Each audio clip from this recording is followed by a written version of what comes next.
Parce que si tu te trompes, c'est grave. C'est mieux actuellement où tu es là, d'être seul que d'être mal accompagné. Tu vois, il y a certaines séparations qui sont très très douloureuses. C'est-à-dire que trop. Ça casse ton moral, ça casse ton mind, ça détruit ton estime de soi. Tu te dis, hey, mais attends, moi aussi, je suis moins que rien, je suis une vaurien, on me jette comme ça, comme une poubelle. Aïe, aïe. Tu dois alors recourir à la parole de Dieu. Tu dois prononcer ce que la parole de Dieu dit à haute voix. Tu dois réajuster ta manière de revoir les choses. Tu dois dire, je suis à la tête et non à la queue. Je suis plus que vainqueur. J'avance avec Dieu. J'avance avec Jésus-Christ de Nazareth. Je possède mes possessions. J'avance de gloire en gloire. Je suis une élue de l'Éternel. Moi aussi, je vais réussir. Malgré tout ce qui se passe, malgré tout ce que j'ai expérimenté, la joie de l'Éternel est mon lot. Moi aussi, j'avance. Merci Seigneur. Tu dois parler, tu dois parler, tu dois parler. Dans certaines pratiques occultes, dans certaines traditions, ils parlent de mantras. C'est-à-dire, ils ont des phrases qui se répètent, tu vois. Là, ils ont compris que dans cette vie-là, il y a certaines situations qui peuvent te mettre KO. Mais ça ne veut pas dire que toi, tu es zéro. C'est-à-dire que tu dois avoir une tactique, une autre technique pour te relever et puis avancer. Yeah. Parce qu'il ne faut pas oublier, le potentiel que Dieu a mis au-dedans de toi, c'est pour que tu avances, pour que tu impactes, pour que tu impactes dans ta génération, pour que tu puisses arriver loin dans ta destinée. Ce n'est pas déterminé par les situations douloureuses que tu as eu à expérimenter, ni par l'homme qui t'a laissé. Il est parti. Toi, tu continues. Il y a beaucoup de personnes qui ont besoin de t'entendre pour croire en quelque chose. Il y a beaucoup de personnes qui ont besoin d'être avec toi, d'expérimenter la meilleure version de toi pour qu'eux aussi, ils puissent avancer. Il ne s'agit pas de ceux qui sont partis. Il s'agit de toi maintenant qui avance. Amen.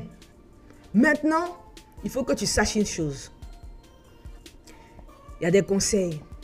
Il y a des conseils pratiques que tu dois mettre en place si tu veux aller loin. C'est clair dans ta tête que tu n'as pas échoué. Si déjà, dans ta tête, il y a une mise à jour. Donc, donne au moins une opportunité aux hommes qui sont là de t'approcher et puis de faire leur preuve.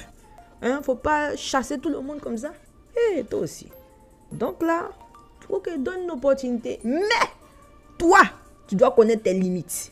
Pour que lui, il puisse connaître ses limites au travers de toi, tes limites. Donc, c'est pour ça que maintenant, Maman Nia va te donner des conseils pour te décourager. Hein? De croire que c'est important. C'est bien pour toi d'avoir sexe au mariage. C'est pas bien.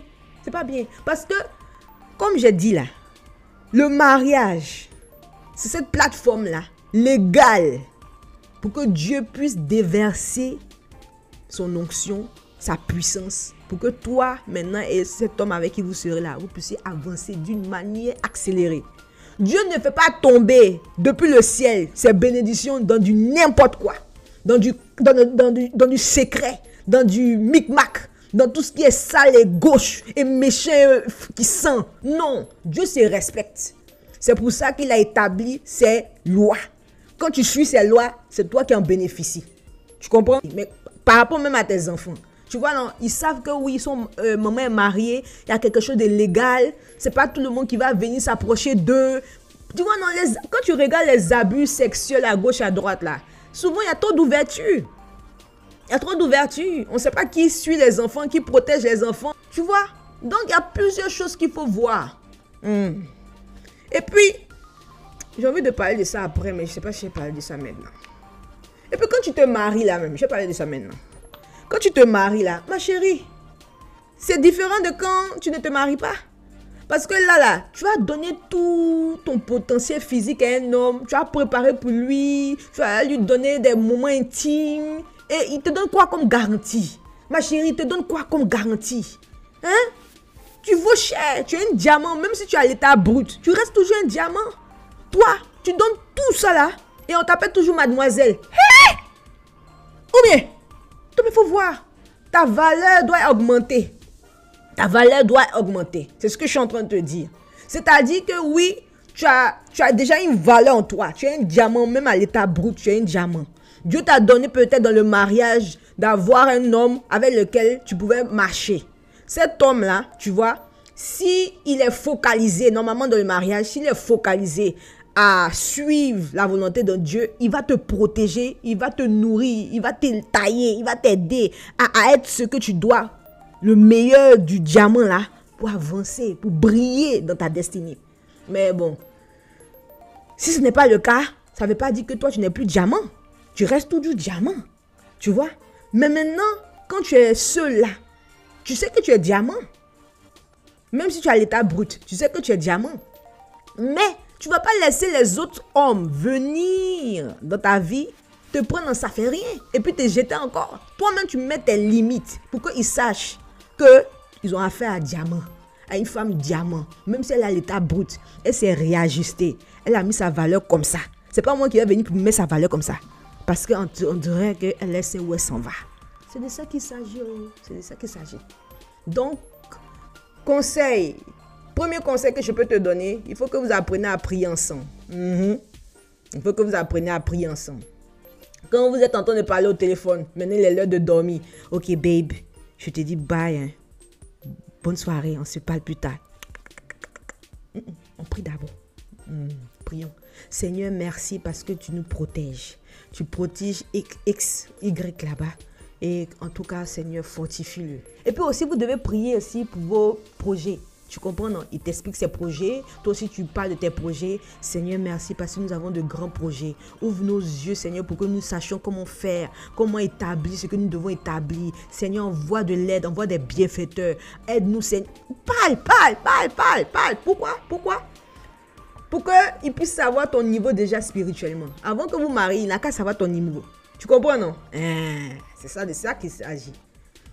Et aussi, ça va te permettre de pouvoir voir les faiblesses, les luttes que vous aurez si vous devez vous marier. Parce que, comme toi, il n'est pas parfait. Donc, il a certaines faiblesses. Tu peux aussi l'inviter à prier. Attends, on va prier comme ça, on va prier comme ça. On n'a pas dit de stresser la prière comme toi. Chaque jour, on n'a qu'à jeûner 40 jours, 30 jours, 2 jours. Non. Tu fais des trucs simples. Introduis Jésus à lui. C'est ça, ça se dit, non? I'm trying to translate everything. Allez. Je suis tellement inspiré actuellement. Là, je ne sais même plus, même si ce que je dis là, c'est le bon français. Priez pour Maman Nia, ok? Pour que le français soit clair. Pour que lorsque je te parle, ça puisse rentrer là-bas dans le cœur. Pour que tu saches que franchement, c'est de cœur à cœur que je suis en train de parler. Je veux t'encourager à savoir que ce n'est pas la fin de toi. Quel que soit ce qui se passe, Dieu est avec toi, il va t'aider. C'est un temps de restauration pour toi aussi. C'est un temps de restauration, un nouveau temps a commencé pour toi aussi. Tu comprends? C'est pas la fin de ta vie. C'est pas la fin de ton histoire. C'est vrai que c'est un peu bizarre, mais c'est pas la fin de ton histoire. Donc, en tout cas, tu dois commencer avec la prière. Qu'il sache que tu es une femme de prière. Que tes actions soient aussi transparentes. C'est-à-dire ce que tu dis de Dieu là, qu'il puisse voir ça dans tes actions. Ne sois pas micmac. Tu comprends? Sois sereine. Parce que dès le départ, si un homme a un problème que tu pries Jésus, ma chérie, ça va pas aller loin. Non, tu as dit, mais maman Nia, je ne peux pas trop le stresser avec Jésus, tout ça là. Donc, je vais faire mollo. Ma chérie, c'est Jésus qui t'a aidé. C'est Jésus qui t'a calmé. C'est Jésus qui te permet de partir loin. Quand tu lis sa parole là, tu as la force. Avant lui là, tu ne le connaissais pas. Tu ne connaissais pas d'autre chose que Jésus. C'est Jésus qui t'a aidé malgré toutes les séparations que tu as eues, tous les dramas que tu as eues avec les différents pères de tes enfants. Tout ça là, c'est Jésus qui t'a aidé. Alors, où est le problème de montrer la relation qui était précédente, qui était saine, avec celui qui t'a aidé à être la meilleure version de toi maintenant? Il a un problème avec Jésus. Nous, il a un problème avec toi maintenant. Garçon n'est pas fini sur la terre. Garçon n'est pas fini sur la terre.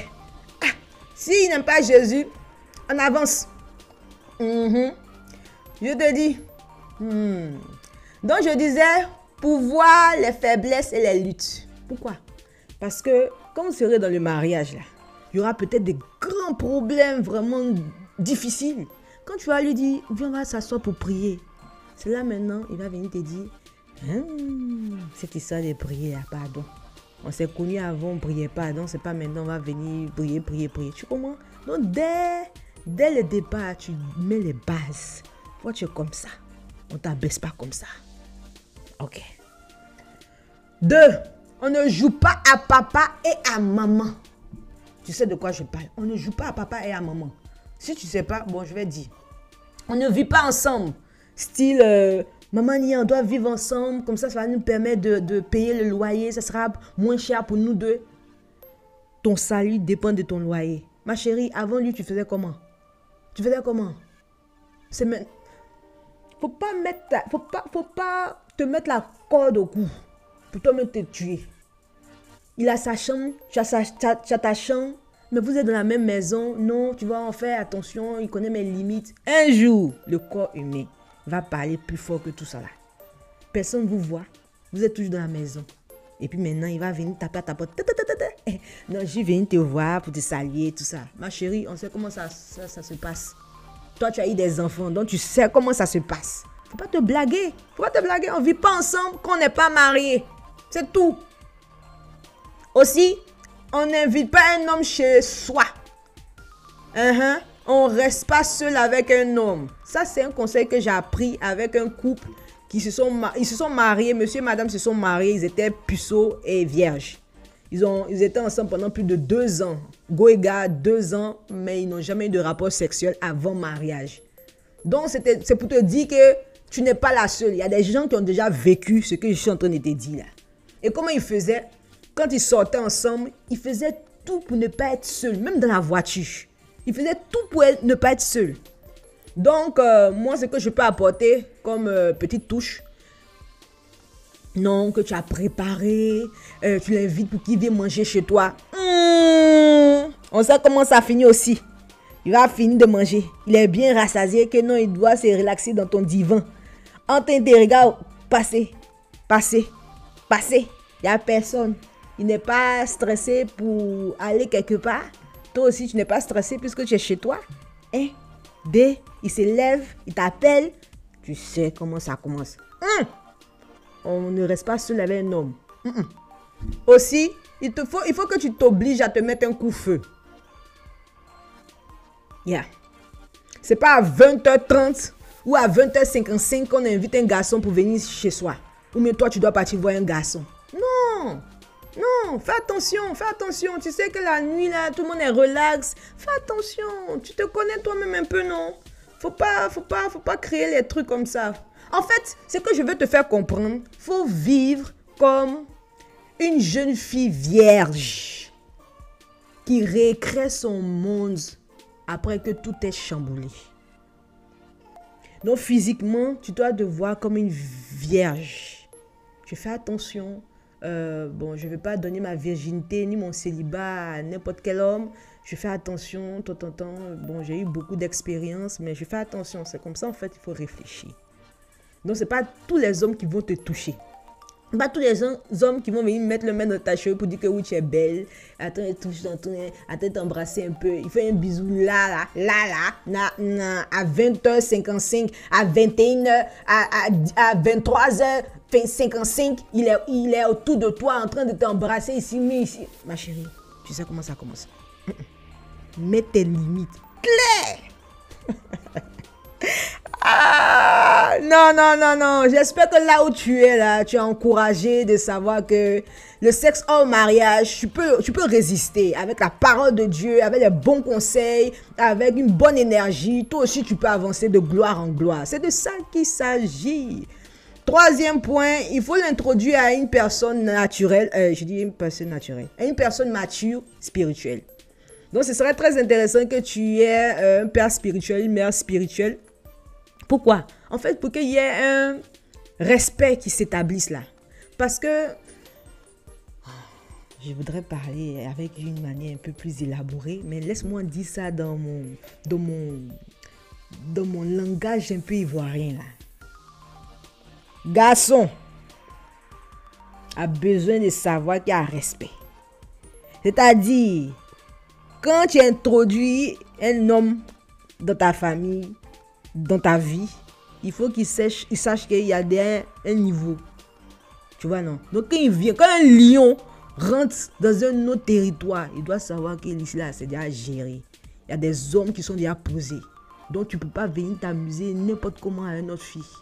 Donc, tu mets ça comme ça. Tu vois, non? Donc, il y a quelque part, il sait qu'il y a des choses qu'il ne peut pas te faire. Pourquoi? Parce qu'il y a des gens qui sont déjà là. Donc, toi, c'est pour ta propre sécurité. C'est pour ta propre sécurité. On n'a pas dit de l'introduire à toute ta famille. Tout le monde n'est pas obligé de savoir que vous avez une relation. Tu vois, non? Au moins, dans tout ce groupe-là, il faut qu'il y ait une personne sûre, une personne posée, une personne pour laquelle tu as beaucoup d'estime et de respect, à qui tu peux introduire ce jeune homme-là. Tu comprends, non? Voilà. C'est de ça qu'il s'agit. Donc, en gros, je pense que c'est tout, hein? C'est tout. Parce que le but, en fait, tu dois rebâtir ta vie. Tu es un diamant. Femme, jeune maman célibataire, femme divorcée, tu es un diamant. Quel que soit tout ce qui s'est passé dans le passé, c'est le passé. Mais toi, tu es à un stade où tu dois rebâtir ta vie. Donc, tu dois calmer tes pulsions et tu dois apprendre à te présenter dans une nouvelle perception. C'est-à-dire que quand on te regarde, on doit savoir, on doit sentir que tu es un bijou rare. C'est-à-dire qu'on doit sentir qu'il y a une amélioration quelque part. C'est ce que tu dois présenter maintenant au monde. Oui, tu es tombé. Oui, ça n'a pas marché. Oui, tu as été rejeté. Oui, tu as été humilié. Oui, tu as eu mal. Mais, les plans de Dieu n'ont pas changé vis-à-vis de ta destinée. Tu restes toujours sereine, focalisée sur l'essentiel. Oui, maintenant tu vas changer physiquement, intellectuellement, tu vas t'approfondir pour donner le meilleur de toi. Et puis, tu avances de gloire en gloire. Que le Seigneur te fortifie. C'est que ça peut attendre. De toute façon, si tu tombes sur la bonne personne, le bon homme, selon le cœur de Dieu, dans cette période de restauration, vous aurez tout le temps. Vous aurez tout le temps de jouer de ça. Donc, se presser pour quoi? Pour faire la mauvaise personne encore. Pour souffrir encore gourmet. Souffrir encore tristesse. Pourquoi? Calme tes pulsions. Mets ça à côté. Il s'agit de toi. De toi. De toi. Et puis on avance. Ok? Que le Seigneur Jésus-Christ te fortifie. Sois encouragé. Shalom. Shalom. Shalom.